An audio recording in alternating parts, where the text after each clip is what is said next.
What is going on, guys? It is MurderInc here, back with another Raid Shadow Legends video. Today we're doing a champion spotlight on one of the brand new dwarf HP based legendaries, Samar Gemcursed. Now dwarves are a faction that definitely need another champion, and I'm really glad to see that they added this awesome legendary. So first, as always, let's talk about the aesthetics of this champion.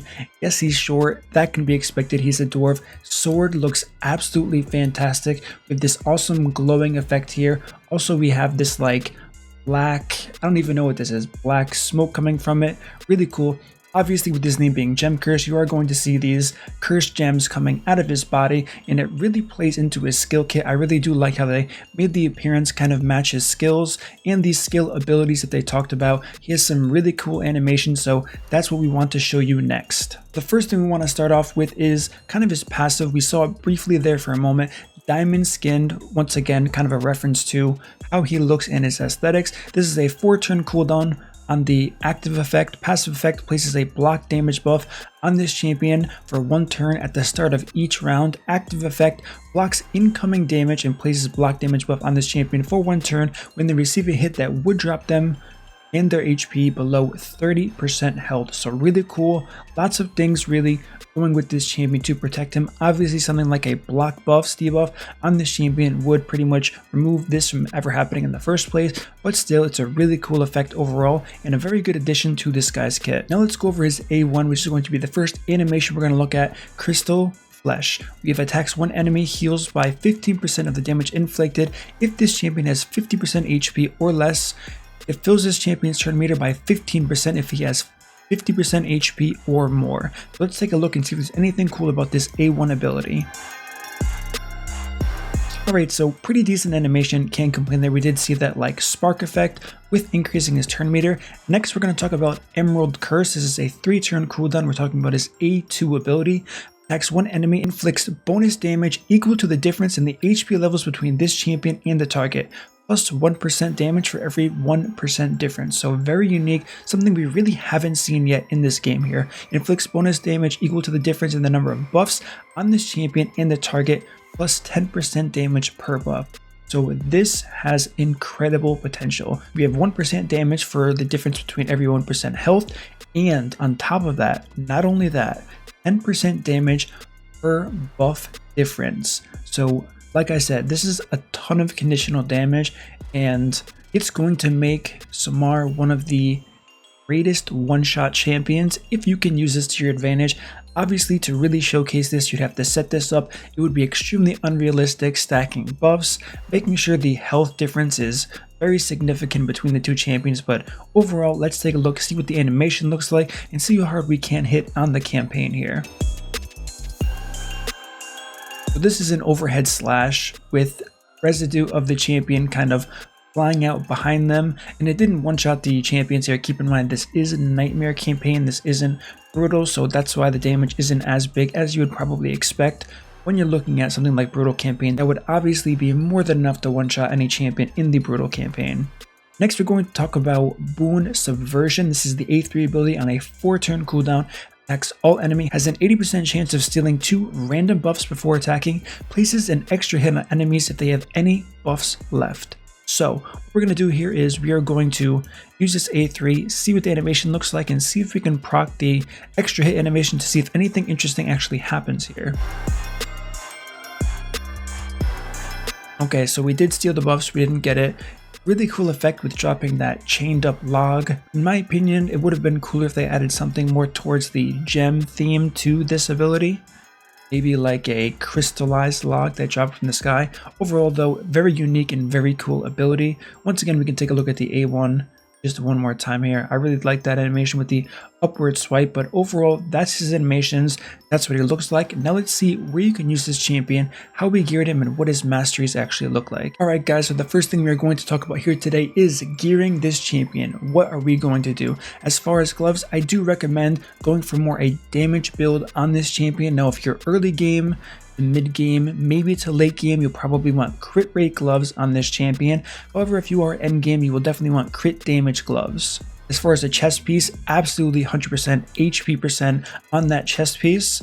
Every single aspect of this game, you want crits substats on the chest piece and crit damage depending on which pair of gloves you picked. As far as the boots, you can go HP boots. It's kind of up to you. If you have very strong HP boots with a triple roll or a quad roll, it's kind of reaching there with the quad roll with speed on that boot. You can definitely go that way. I would highly recommend going for speed mainly on the boots here, looking for HP percent, crit rate, or crit damage as needed. As far as the weapon, helmet, and shield go, you want to use these 3 pieces as kind of the filler stats. Any additional crit rate you need, any extra crit damage you can swing, and of course HP percent on all of them, as well as speed. You want to make sure he's not too slow, and he does have an opportunity to get a turn because of his passive and how strong it is on a per turn basis, as well as making sure he can cycle through and use his abilities properly because he does a ton of damage. As far as the ring goes, you will want HP as well as HP percent for a substat on that ring. For the neck piece, you're going to have to decide between crit damage or HP. It's really going to depend on where you are in this game. If you're kind of early game, I would probably recommend something like an HP chest. However, end game, you definitely want the damage because you will have the gear to get your health high enough to really benefit from that crit damage overall. And finally, for the banner, I do recommend going HP banner. I know there is some interaction with accuracy, but in my opinion, it's not strong enough to waste an entire banner slot based on how strong the synergy is with him having more health than his opponents. So I think it's a very interesting point and something important to talk about, which is why I would recommend HP on that banner and any speed substats and HP percent you can get. Next thing we're going to talk about are the masteries for this champion. Now on the screen, this is a rather unique mastery tree, but once again, this is a unique champion. As we can see in the offense tree on the far left, we do have single out here, increases damage inflicted to targets with less than 40% HP by 8%. Definitely a solid pickup. And more importantly, this tree really changes because you don't need the mastery just below that, bring it down. Increases damage inflicted by 6% when attacking targets with higher max HP, because the goal is you always want higher max speed than your opponent, mostly for wave clearing, Doom Tower, all of these things, especially arena bosses. Obviously that's going to be impossible to stack that much health. So this is kind of a unique mastery tree. The defense tree obviously spot on, but you have a lot of customization options for this offense tree. If you want to drop Shield Breaker and take something like Heart of Glory instead on that tier 2 of the offense master, you absolutely can. If you want to take something like Methodical on the tier 5 as well, that's also something that I can definitely get behind as far as what's going to bring you the most value overall. And obviously you can take Kill Streak as well instead of Blood Shield. It really depends on where you're going to use him and how he's going to fit in your team overall. Now that we went over that, let's go over the gear we're actually using on this Samar Gemcursed as of right now. For total stats, we have 77,000 HP, 2.8 thousand defense, 223 speed, 102 crit rate, 273 crit damage. Debuff, resistance, and accuracy do not matter. One thing to go over now that we've gone over the stats here, let's talk a little bit about this guy's base stats. We have 21,480 base health, which is definitely high, awesome for a champion like this, and it's why you just saw him wearing a shield set in that last screen for the gear that's currently equipped on this Samar here.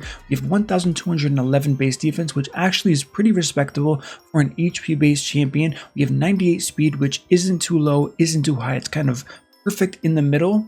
We have 60% crit damage, unlike a lot of champions that we see with 50%, so he doesn't quite have the max threshold. He's only missing 3% crit damage total, but that's very strong. And then finally, 80 base resistance. A lot of the dwarves do have very high base resistance, and it's really nice to see another HP champion with high base resistance as well. So now I want to talk about kind of the base value and the overall value of a champion like this. This is a damage dealing champion for sure, but one of the great things about it is he's actually HP based. Now there are HP based champions who do a ton of damage, notably Sir Nicholas. He does an awesome amount of damage on that A1 and A2, but this guy kind of goes next level where he actually can compete with an attack based champion based on the synergy, the conditional damage he does do. So this is really unique, and I don't want to say it's the only champion that actually works like this, but he's definitely very strong and probably at the top of his class for HP based damage dealing champions, and we could see a solid change up in the arena to HP based champions. One of the biggest problems attack based champions actually have is in case you cannot one shot their team and the enemy team does get a turn, it's really hard to survive as an attack based champion, and that wouldn't be the case with Samar Gemcursed because he's HP based. He has so many stats for so much utility, pretty much to himself, but also deals a massive amount of damage. What I want to do next is give a huge shout out to 69 Boomer who let me use his account to showcase this champion. If you don't know him, he does stream on Twitch. He also has a YouTube, so definitely go and check him out. Once again, thank you Boomer for letting me use your account in showcasing this awesome new dwarf champion. So now that we plugged 69 Boomer, let's go ahead and go straight into the arena. Now for those of you who don't know, 69 Boomer is a fantastic champion. He has a trophy. He has gotten first place in the Platinum Arena before. However, as of right now, he's currently not good enough to reach Platinum again. So we are stuck fighting the bots in Gold 4. It's really unfortunate. You hate to see it. Hopefully Boomer gets better at the arena because he has been slacking lately, but that's besides the point. Let's talk about the more important point, which is going to be Samar's AI. Now this is very interesting and I haven't totally figured it out yet. I think I'm a little bit close. However, his AI is actually very interesting when you're looking at what skills he's actually going to use first. So while this is considered a bot team, this is going to be very interesting when we actually see what he ends up using first. So we're going to throw this onto 1x speed here. We have our awesome team with Samar, Sifi, Madam Saris, as well as Lissandra. So let's throw this onto auto 1x and see what we can do here. What is Samar going to use first? So here he's going to use his A3 first, and we did see that extra animation go on to Skull Crown, who did proc the unkillable buff as well as the defense up from Seeker. Now this is going to be his A1. He is not going to use his A2 in this fight. It's just one thing to keep in mind. We did not use his A2 at all in that fight, which is that huge, hard-hitting, conditional damage piece. Now we're going to move on to this second team here and see what he does, see if everything's exactly the same as it was on the first team. Here we have Lissandra going first, followed by Sifi. Then we're going to defense down and attack down the champions. And now he's going to A2, the Stagnite. Now keep that in mind, the last run he used his A3 first and did an A1, completely skipping his A2 ability. This time there was a level 50 ascended, same affinity Stagnite who probably didn't have more or less health than the level 50 War Maiden we just saw, which is why it's interesting. I haven't quite figured out why he does this yet.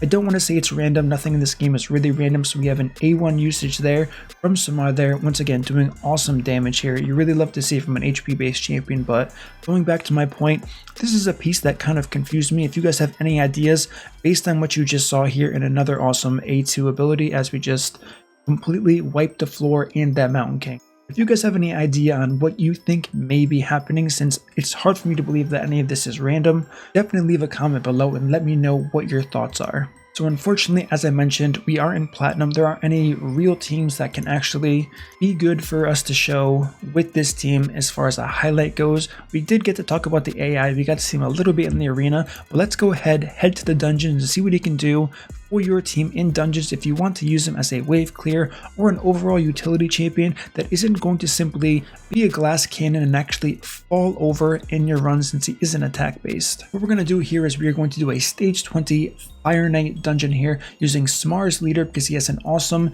HP aura in all battles by 30%, which will have additional benefit to Cold Hearts because, as everybody knows, Cold Hearts are exactly what we were talking about. Glass cannon, they are rare. It's hard to build survivability on them. We do have a Stagnite here as well as a Gorgorob as well in the support role. So let's go ahead and give this run a shot and see how our friend Samar Gemhide actually can do.